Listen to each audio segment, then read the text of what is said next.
Good morning students. आज हम लोग आगे देखते हैं राज्यपाल या गवर्नमेंट। यह क्या है? औपचारिक दृष्टि से राज्यपाल राज्य के शासन का संवैधानिक अध्यक्ष है, जबकि वास्तविक अर्थ में वह केंद्र का अभिकर्ता या वफादार प्रतिनिधि है। वह इन दो स्थितियों में दोहरी भूमिका निभाता है, राज्य के शासन के संवैधानिक अध्यक्ष के रूप में तथा केंद्र व अपने राज्य की सरकार के बीच कड़ी के रूप में। सामान्य काल में वह केंद्र के एक प्रभावशाली यंत्र के रूप में कार्य करता है, जबकि असामान्य काल में वह अपने राज्य के शासन की समस्याओं से निपटने के लिए यथासंभव अपने दिल्ली स्थित स्वामियों की इच्छा का पालन करता है। राज्यपाल एक अस्तित्वहीन राजनीतिक व्यक्ति नहीं है। या उत्तर प्रदेश की पूर्व राज्यपाल श्रीमती सरोजिनी नायडू की काव्यात्मक भाषा में सोने के पिंजरे में बंद चिड़िया मात्र अस्तित्वहीन उपक्रम नहीं है, उससे राज्य के प्रशासनिक मामलों में प्रमुख भूमिका निभाने की अपेक्षा की जाती है।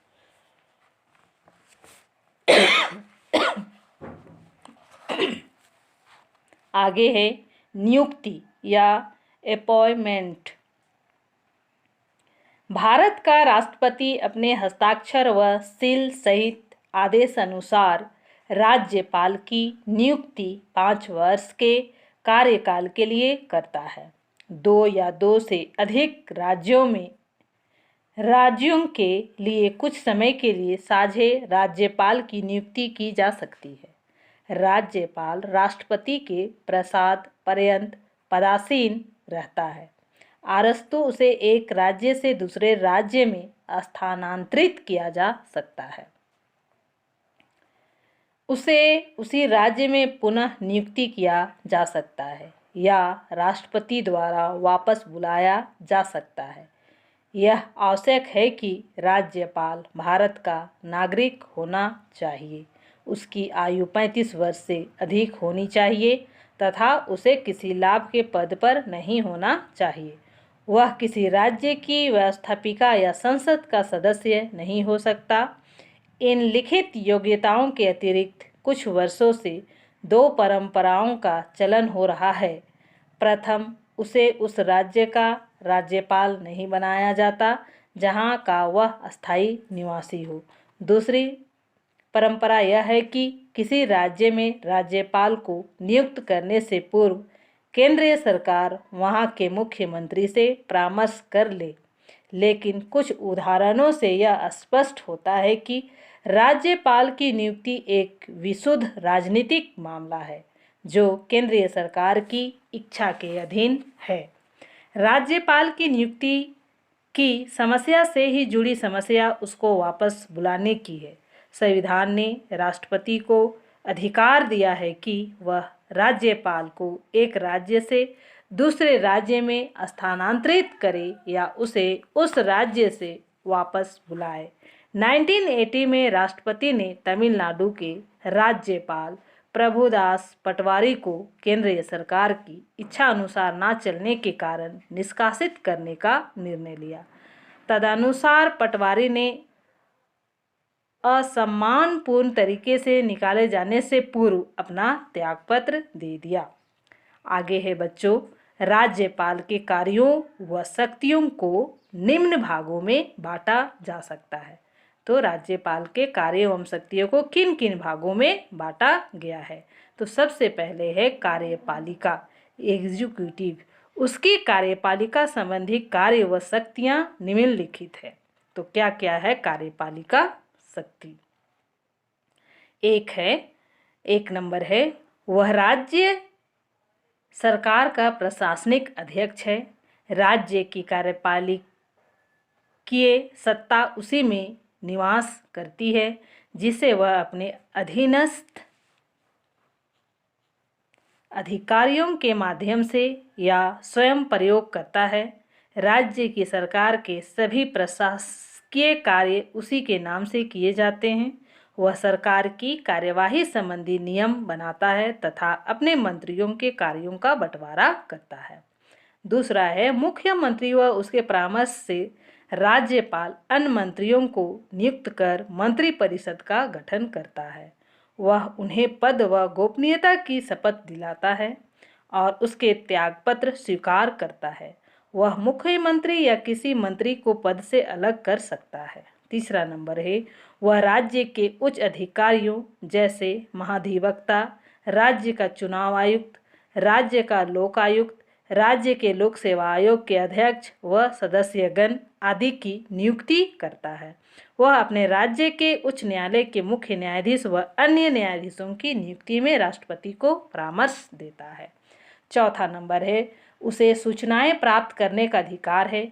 मुख्यमंत्री का यह दायित्व है कि वह राज्यपाल को प्रशासन के बारे में आवश्यक जानकारी देते रहे। पांचवा नंबर है वह राष्ट्रपति को इस आशय का प्रतिवेदन भेज सकता है कि राज्य में संवैधानिक व्यवस्था विफल हो गई है। वह संविधान के अनुच्छेद 356 के अंतर्गत राज्य में पूर्ण या आंशिक आपातकाल की व्यवस्था लागू करने का सुझाव दे सकता है। तो बच्चों यह था कार्यपालिकाएं क्या क्या काम होती हैं। दूसरा है आपका विधायी या लेजिस्लेटिव। यह क्या है? राज्यपाल के पास विधायी शक्तियां भी है। राष्ट्रपति की भांति राज्यपाल विधानमंडल के किसी सदन का सदस्य नहीं हो सकता, फिर भी वह उसका अभिन्न अंग है। अरस्तु के अनुसार हमारे यहाँ राज्य स्तर पर राज्यपाल सहित विधानमंडल की व्यवस्था है। विधायी क्षेत्र में राज्यपाल निम्न शक्तियों का प्रयोग करता है। कौन कौन सी शक्तियों का प्रयोग करता हुआ? एक नंबर है वह विधानमंडल का अधिवेशन बुलाता है, वह उसका अवसान करता है, वह विधानसभा को भंग कर सकता है। दूसरा नंबर है वह अंग्ल भारतीय समुदाय के किसी व्यक्ति को राज्य की विधानसभा में मनोनीत कर सकता है यदि वह ऐसा देखे कि राज्य के लोकप्रिय सदन में उनका प्रतिनिधित्व नहीं है। वह राज्य की विधान परिषद में लगभग 1/6 सदस्यों को मनोनीत कर सकता है जिनका विज्ञान, साहित्य, कला, कौशल, समाज सेवा या सहकारी आंदोलन के क्षेत्र में विशिष्ट ज्ञान, अनुभव या योगदान हो। तीसरा नंबर है यदि राज्य के विधानमंडल के किसी सदस्य की अयोग्यता के संबंध में शिकायत हो तो वह चुनाव आयोग के परामर्श से अपना निर्णय दे सकता है। वह विधानमंडल के एक या दोनों सदनों या उसकी संयुक्त बैठक को संबोधित कर सकता है या वहां अपना संदेश भेज सकता है। आम निर्वाचन के बाद राज्य की विधानमंडल का प्रथम सत्र तथा नए साल का प्रथम सत्र उसके उद्घाटन भाषण से प्रभाव होता है। 5 नंबर है उसे निषेधाधिकार या वीटो शक्ति प्राप्त है। राज्य के विधानमंडल द्वारा पारित विधेयक उसकी अनुमति के अधीन है। वह किसी विधेयक को स्वीकार कर सकता है, रोक सकता है या गैर धन विधेयक को विधानमंडल के पुनर्विचार के लिए वापस भेज सकता है। वह किसी ऐसे विधेयक को नहीं रोक सकता यदि व्यवस्थापिका ने उसे दूसरी बार पारित कर दिया हो, चाहे उसके सुझाव माने गए हों या नहीं। राज्यपाल राष्ट्रपति के विचार के लिए विधानमंडल से पारित किसी विधेयक को सुरक्षित रख सकता है। 6 नंबर है यदि विधानमंडल का अधिवेशन ना हो रहा है तो वह अध्यादेश जारी कर सकता है जो कानून की तरह प्रभावी हो। 7 नंबर है विभिन्न उच्च या स्वायत्त शासित संस्थाओं जैसे राज्य लोक सेवा आयोग, राज्य का वित्त आयोग, महालेखा परीक्षक आदि के प्रतिवेदन राज्यपाल को प्रस्तुत किए जाते हैं जिन्हें वह व्यवस्थापिका में विचार के लिए प्रस्तुत कराता है। तो बच्चों यह था आपका विधायी कार्य क्या क्या था। आगे है आपका वित्तीय या फाइनेंशियल। यह क्या है? राज्यपाल की वित्तीय शक्तियां निम्नलिखित है। क्या क्या शक्तियां प्राप्त है वित्तीय के रूप में? राज्य 1 नंबर है राज्यपाल की पूर्व सिफारिश के बिना राज्य की विधानसभा में धन विधेयक प्रस्तुत नहीं किया जा सकता।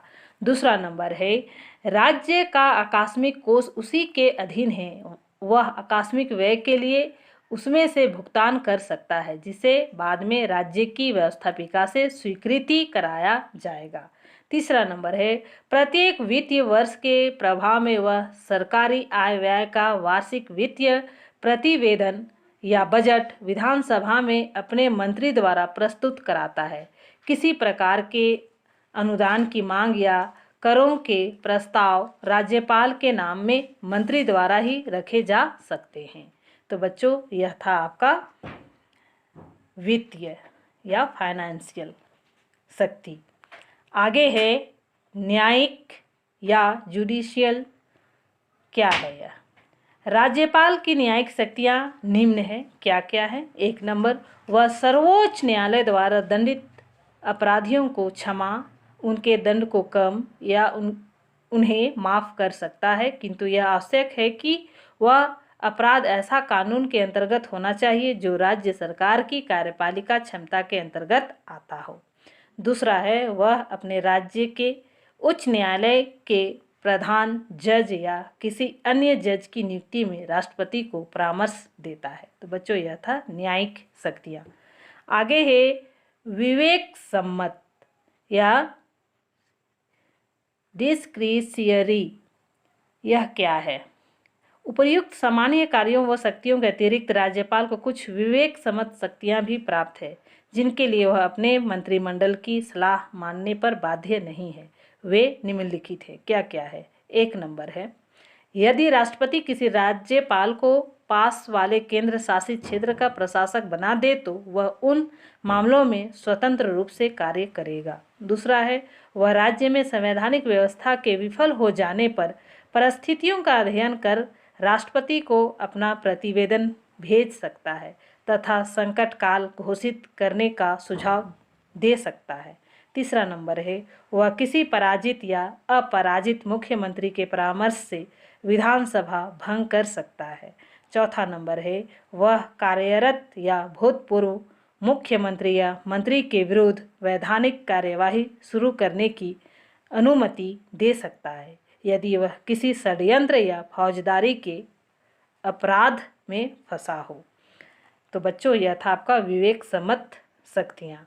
राज्यपाल के कार्यों और शक्तियों का समग्र सर्वेक्षण या यह दिखता है कि वह राष्ट्रपति की भांति एक औपचारिक प्रधान है। इसका कारण हमें इन तथ्य में देखना चाहिए कि दोनों अपनी अपनी सरकारों में संवैधानिक अध्यक्ष की भांति हैं। तो बच्चों, यह था राज्यपाल के अंतर्गत जो कार्य और शक्तियाँ हैं। आज मैं आप लोगों को इतना ही बतलाकर क्लास समाप्त करती हूँ। यह चैप्टर भी समाप्त होता है। अगले क्लास में हम लोग देखेंगे क्वेश्चन आंसर।